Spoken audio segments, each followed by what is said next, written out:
Assalamualaikum warahmatullahi wabarakatuh. Baiklah Bapak Ibu, kita lanjutkan kembali membahas soal seleksi akademik PPG PGST tahun 2023. Ini program yang ke-14. Jadi soal ini disusun sesuai dengan FR bagi teman-teman yang sudah ujian di bulan Juli lalu. Kali ini kita akan membahas tentang urutan-urutan cara pembuatan jus dengan menggunakan blender, membuat bubur, kacang hijau, dan urutan-urutan langkah kerja yang lainnya. Kita lihat yang pertama, urutan kegiatan yang dilakukan seorang pemilih saat mengikuti pemilu adalah jawabannya 1. Pemilih masuk ke lokasi TPS dengan membawa kartu pemilih.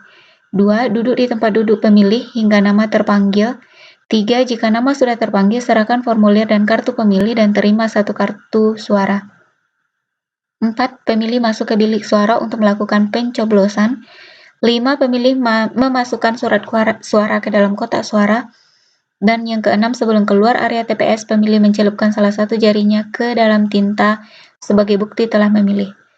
Jadi Bapak Ibu, di dalam soal nanti bisa jadi pilihannya itu berupa pernyataan yang singkat. Namun intinya adalah sesuai dengan poin-poin ini. Yang kedua, urutan cara menanak nasi yang benar dengan rice cooker adalah jawabannya 1. Siapkan beras yang akan dimasak. 2. Cuci beras hingga bersih. 3. Siapkan panci rice cooker. 4. Masukkan beras dalam panci rice cooker. Beri air secukupnya. Kemudian yang ke-6, masukkan panci ke dalam rice cooker. Kemudian yang ke-7, colokkan rice cooker pada stop kontak. Tutup rice cooker. Kemudian yang ke-9, tekan tombol cook. Yang ke-10, tunggu beberapa menit hingga nasi matang. Kemudian nasi siap untuk disantap.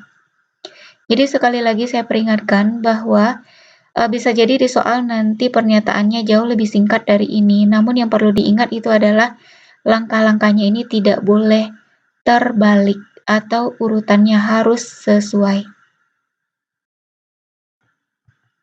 Selanjutnya, urutan cara penggunaan mikroskop adalah jawab. Yang pertama, letakkan kaca objek di atas meja objek. Jadi ini bisa berupa preparat juga yang akan diamati. Yang kedua, jepit kaca objek dengan penjepit yang ada di meja objek. Yang ketiga, turunkan lensa objektif. Kita awali dulu dengan lensa objektif yang perbesarannya kecil. Lalu dekatkan ke kaca objek. Yang kelima, amati bayangan objek lewat lensa okuler. Yang terakhir, gunakan pengatur kasar dan halus sehingga objek terlihat jelas. Selanjutnya, urutan cara pembuatan bubur kacang hijau adalah jawabnya yang pertama, rendam kacang hijau selama 1 jam. Yang kedua, rebus kacang hijau dengan air 1 liter hingga empuk.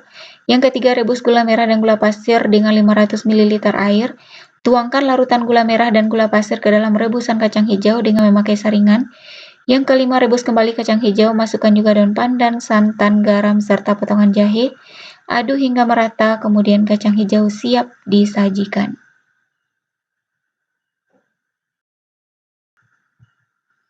Selanjutnya, langkah-langkah budidaya ulat sutra adalah yang pertama yaitu adalah persiapan telur, yang kedua inkubasi ulat, yang ketiga perawatan dan pemberian makan, yang keempat persiapan pupa, dan yang kelima adalah panen.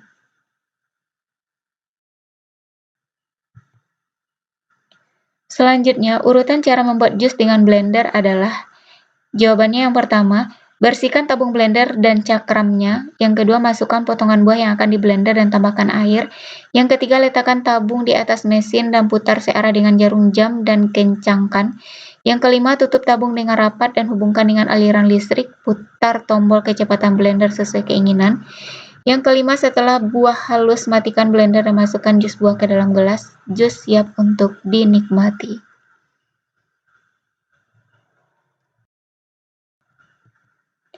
Selanjutnya, urutan cara mengajarkan peserta didik dalam menulis adalah jawabannya yang pertama, peserta didik dilatih memegang pensil atau pena dengan benar. Yang kedua, latihan mencoret-coret bebas seperti garis tegak, miring, dan mendatar. Yang ketiga, mencimplak tulisan cetak tipis. Yang kelima, menyebutkan huruf pada anak sambil menunjukkan gambar cara menulisnya. Yang kelima, peserta didik diberi lembar yang berisi huruf cetak titik-titik untuk ditulis ulang bentuknya. Yang keenam, setiap kata ditulis dalam huruf balok, lalu huruf balok tersebut dihubungkan dengan garis menggunakan pensil warna. Yang ketujuh, mencoba menelusuri huruf pertama dan huruf sambung.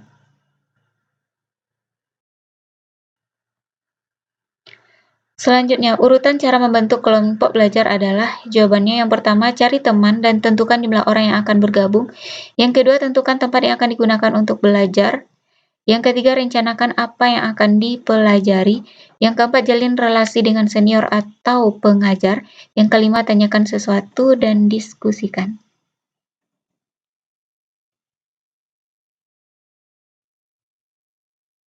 Selanjutnya, urutan cara memakai masker medis adalah, jawabannya, yang pertama, sebelum memakai masker, cuci tangan terlebih dahulu. Yang kedua, gunakan masker medis dengan bagian berwarna di bagian luar. Yang ketiga, pastikan bagian yang terdapat kawat terletak di bagian atas. Yang keempat, posisikan masker menutup seluruh bagian hidung. Tarik ke bawah hingga menutup dagu. Tekuk kawat di bagian atas hingga mengikuti lekuk tulang hidung. Pastikan tidak ada celah antara masker dengan wajah. Yang keenam, hindari menyentuh masker. Yang ketujuh, lepas masker dengan cara menarik tali belakang masker. Yang kedelapan, ganti masker setiap terkontaminasi atau terasa lembab. Yang kesembilan, segera buang masker ke tempat sampah setelah digunakan. Jangan gunakan masker medis berulang kali.